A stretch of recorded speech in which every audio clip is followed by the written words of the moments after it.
Hi. Which number is greater? 2 to the power of 300, or 3 to the power of 200. This problem is an excellent opportunity to apply our knowledge of exponent laws.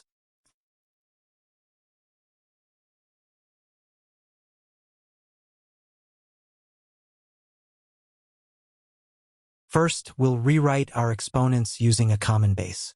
We can do this by factoring the exponents. 2 to the power of 300 equals 2 to the power of 3 and to the power of 100 equals 8 to the power of 100.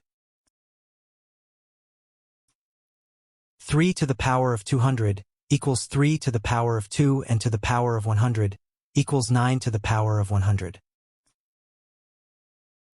Now we've transformed our original comparison into which is greater, 8 to the power of 100 or 9 to the power of 100. Since both expressions now have the same exponent, 100, we only need to compare their bases. We know that 9 greater than 8. Therefore, 9 to the power of 100 greater 8 to the power of 100.